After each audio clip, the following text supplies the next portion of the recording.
for some reason, there's a disconnect with the parents sometimes, or they do see the value, but because of their circumstance, they're focusing on survival, which is very important.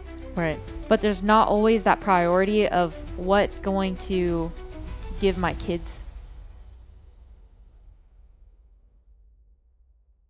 Welcome to For the Need Foundation's Root Cause podcast, where we get at the root cause of homelessness and other issues. My name is Allie Mayernick, director of For the Need Foundation, and today I am joined by Viviana Spaccarelli, one of our co-founders, and my mom, which is such a special treat. We're really excited to talk about our topic today, which is why are people experiencing homelessness so difficult to serve?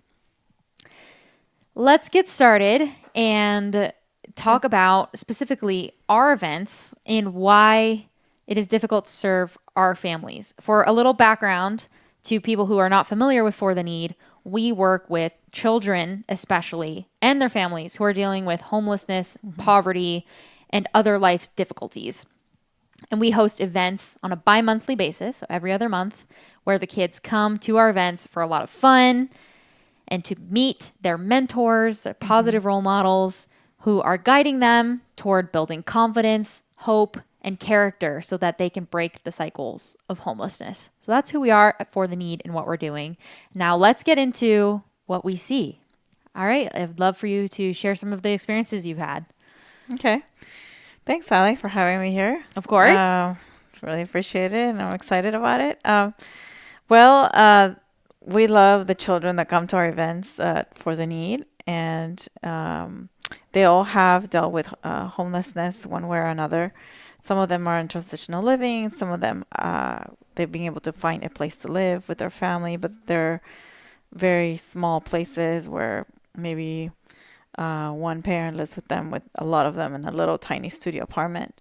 So anyways, we've noticed that we encourage them to come to our events by calling the parents and asking them to come and to save the date on their calendar so they can remember to come the day of the events. And then we usually call them like 2 weeks before an event. And then we call them again the week of the event, like on a Monday or Tuesday. Our events are on Saturday. And then if they already registered, then we send them a reminder on Friday, the day before.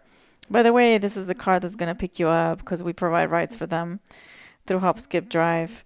And we tell them the license plate, and the person that's going to get them basically the day before. And so sometimes, like what happened last event, one of the parents said, yeah, my kids will be there. I'll be there waiting, right, the next day. But what happened was they weren't there when the ride show up outside their place. So we started calling them, texting, no answer for text or phone call. So finally, after the ride had already left, they can only wait like 10 minutes.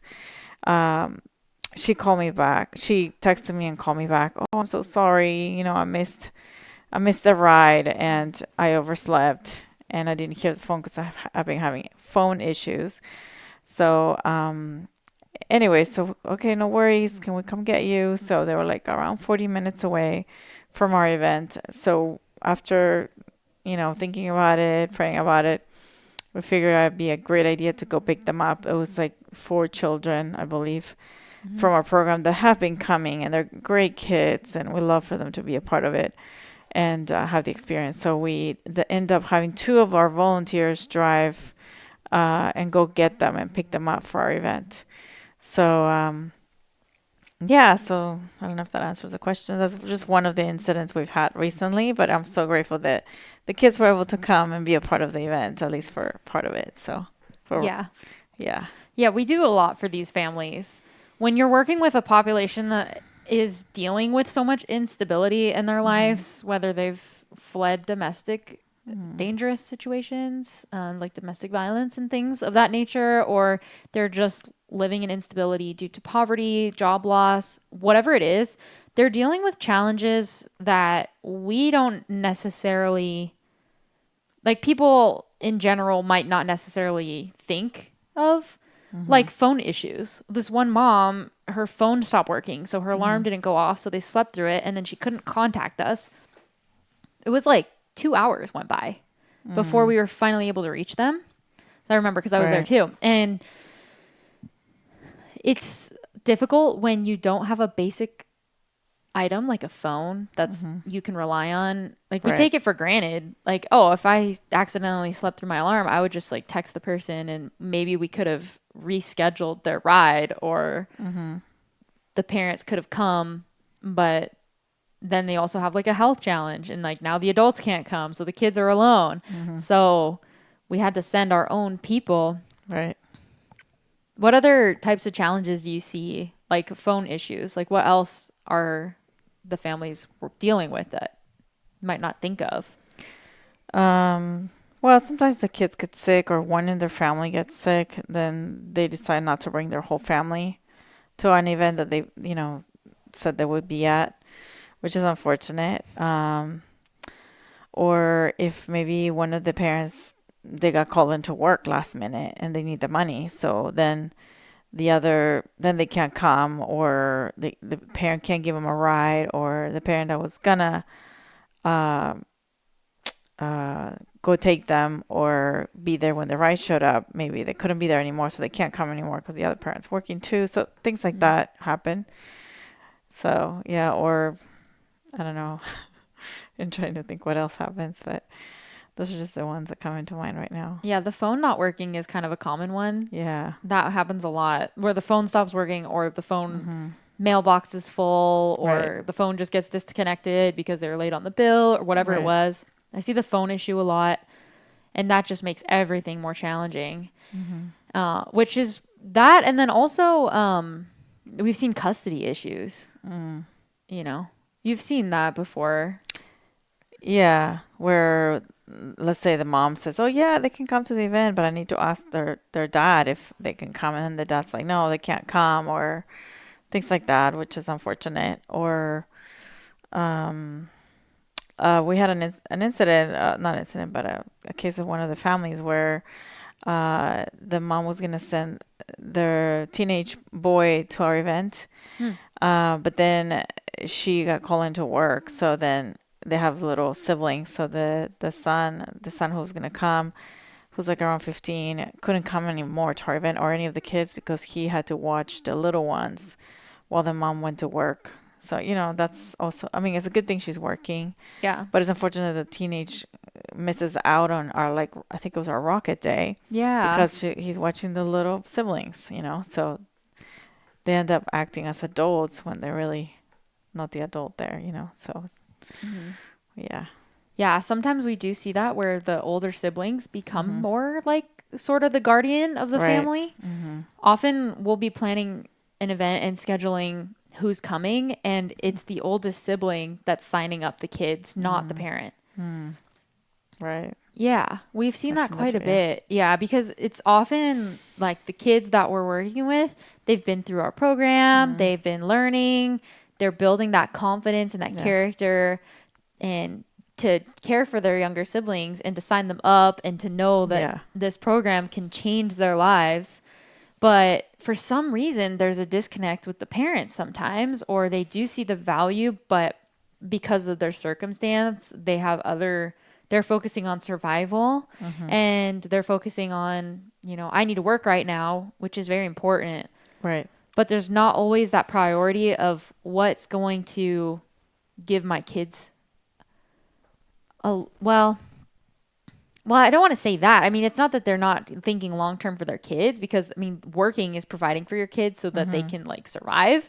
Right. But that mentorship that's like extra, it's not something that they have like almost the luxury to think about, because they have to think about, okay, how am I going to feed my kids? It's great that outside organizations like us, For the Need, we're able to take some of that burden off the parent, and we even provide our events completely free. It's completely free. But even though it's completely free, there's still other burdens.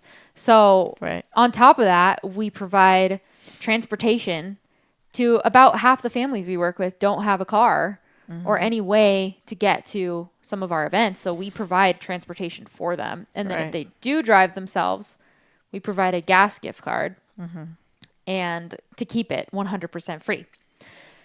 But that took some time to develop. Our first events, we would plan the event and be like, okay, we're going to have this really cool, fun event.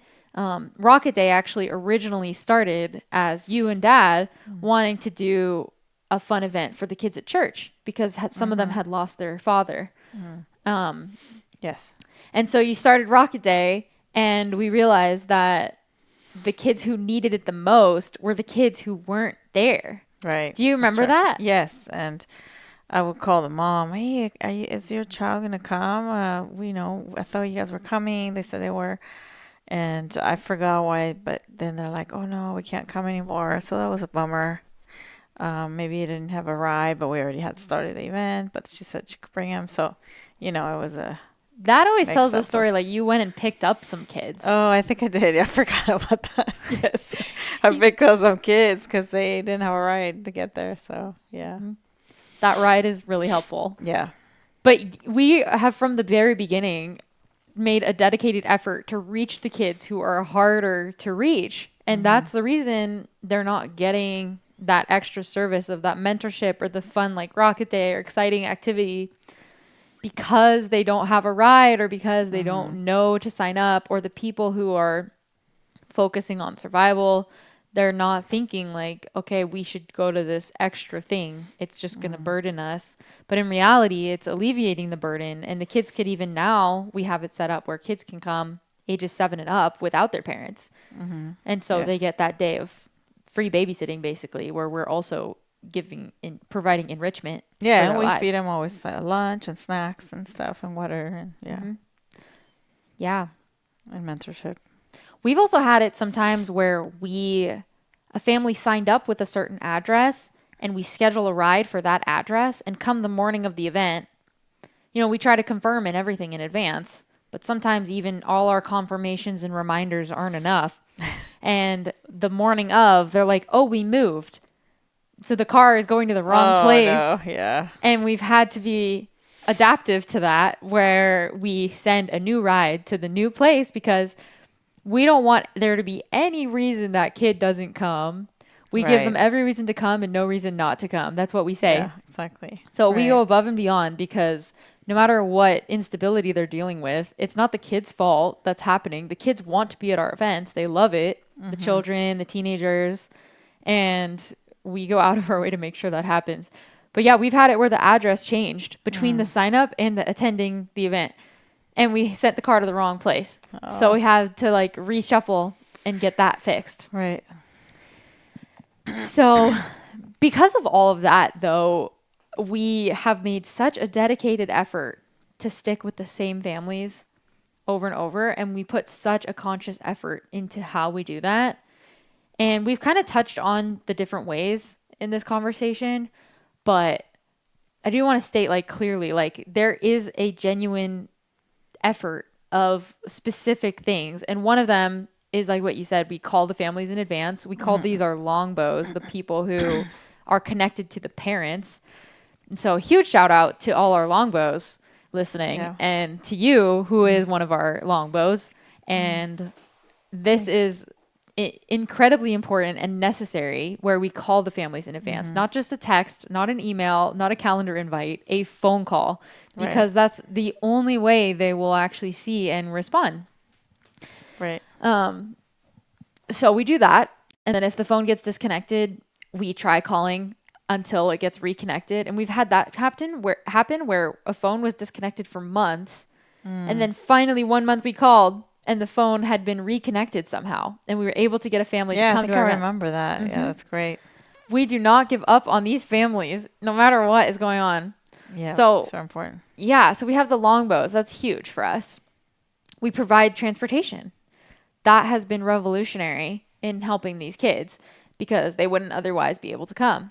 So we do the transportation. We have the longbows and the gas gift cards with the transportation. So even if they do drive themselves, we still provide a gas gift card to keep it 100% free.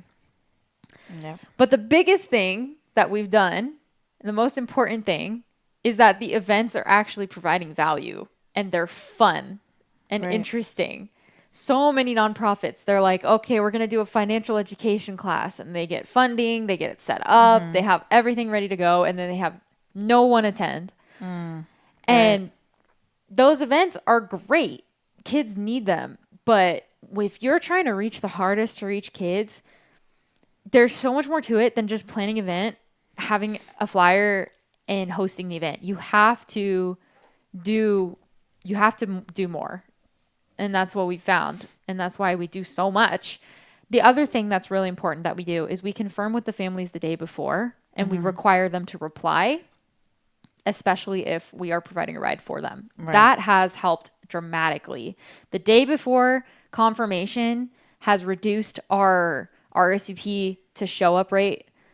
It has increased it from like around 70% to now like 95%. That's amazing.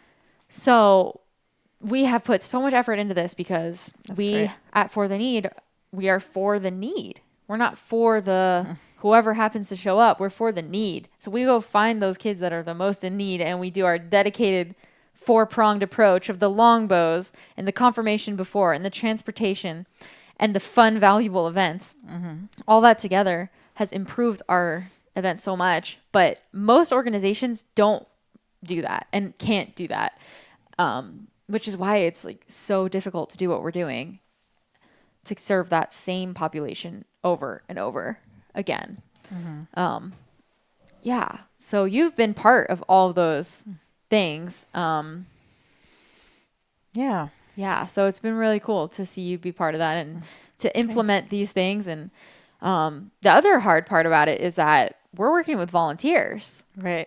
Like these are unpaid people that are calling these families, and it can be Yeah. discouraging. You know, maybe you can talk a little bit about that side of it. Like, how can it be discouraging? How do we change our mindset to make sure that we're still motivating and doing what we need to do? Yeah, so definitely it takes work to call families. I usually call around, I believe, 10 of them for each event. Most of our volunteers do it just from one of the cities, like Simi Valley or the LA area. And then so sometimes there's no response at all, like from text or phone calls. Uh, but like I want to keep trying because I want these kids to come to our events, and so I keep calling and texting them. Some of them do respond right away, so some of them are really responsive and are great at RSVPing and signing up their kids. Some of them need help with technologically on how to register their kids, even though we make it really easy for them to register. So a lot of times we end up signing them ourselves, which is great. And then yeah, and then some other people who we call, and then they say, "Oh yeah, I'll be there," and let me just ask my children if they could come, and check my calendar.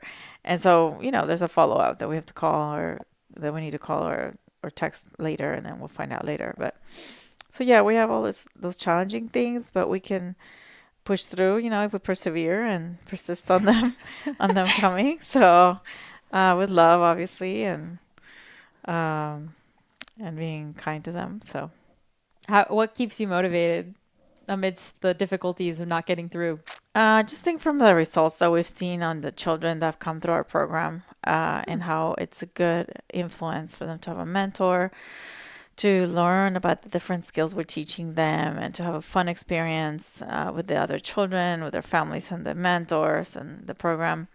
We have a couple of children who went through our program that now have jobs, and a couple of them have gotten a driver's license, and we help them, get a car and insurance, and so that they can be a positive influence on others themselves in the future, and be good citizens, not a needy person, but someone who can give to the society. And actually, we have a couple of them that of alumni from our events that are actually volunteers themselves now. So that's really encouraging and exciting. So that's one of the things that helps us, keep trying, because we know the results, and then there's good, positive results with the kids. So That's awesome. Wow. I yeah, love that. It's true. And it's hard probably sometimes for the volunteers who don't see the depths of the results, like that we see on the inside, like as staff and board member, like we get to see and volunteering, you Yeah. see the actual impact Yeah. from like start to finish. Some volunteers, they just come for one day and they don't see the impact. Right. But we get to actually see it, and it's really, really cool. I hope that all our volunteers get to see that impact as well and have that heart. Yeah, A me lot of them too. do. A lot of them do, especially the mentors. The mentors get to see it. Yeah, Yeah. But that's part definitely. two of why we encourage people to be consistent, especially our volunteers and especially the kids in our program, so that they can build those like longer term relationships and see that impact. Yes, definitely. Well, that's awesome. Do you have anything else you'd like to add about anything? Yeah, I think like for me, growing up, I went to a private school back in Lima, Peru, and I remember having my religion teacher was a really good influence. I believe for me, someone I can talk to, and she was kind of like a mentor for me. And I would even go during class and go talk to her, and she was always very kind and listening to me, always listening to me. So that was really helpful. And then just throughout the years, also I have mentors in our church, Hmm. friends that and peers that have helped me have a good. They've been a good example in my life, and so being able uh, to be inspired by them and by their example, by their friendship, but then being there when I needed a friend or someone to talk to and they listened to me, you know. So having that in my life, I think, has helped me to be who I am today, and it's helped me shape me who I am and how I can help others, and seeing that that's very important. I've also seen it in our children, like in you and our kids who have had mentors in your lives through our church and different friendships. And just having good people around you, it's important. Like good people that are going to help you make the right decisions and not the wrong decisions. Nice. Because I also had friends that have or some family that told me to do the wrong thing, and I've, you know, before I was a Christian, I've done that too, so I know how that is like, and learn from that. And I'm like, I'm regretting that. I'm like, no, I don't want to do that anymore or that again, you know. So just seeing the difference of who is influencing you and making the right choice to follow or to listen to the advice from a person who's good influence and who's not. Like for me, it helps me to decide if it's a good thing or not. Just the way I've been raised. I was raised Christian with a Christian based background, and also the church that I go to, and just following the Bible and with good morals. But I believe that people who also don't have the Bible or a church can also have a good morals by, you know, because we all have a conscience and, you know, try to follow the right thing. So, Absolutely. yeah. Wow. I love that you had those mentors in your life. I've similarly had amazing mentors through my family and through outside of my family. And yeah, for everybody in our program, I'm excited for them to be part of the positive influences that we're providing for them through our Mm-hmm. mentors and through anyone who's volunteering, really. They're just showing that there's a different way. You know, you can build confidence and hope and character with Mm-hmm. us and break those cycles of dependency and poverty. So Right. yeah, thank you for sharing that. You're welcome. And I hope everybody gets to hear that and see that you can choose the positive role models in your life, and it can make a huge difference in transforming your life. So Mm. with that being said, we're going to wrap up here, and I want to thank you for coming on our show Thank you, again. Allie. It was great having you, Thank and we you. really appreciate you all listening at home, and we will see you next time. Bye. Thank you.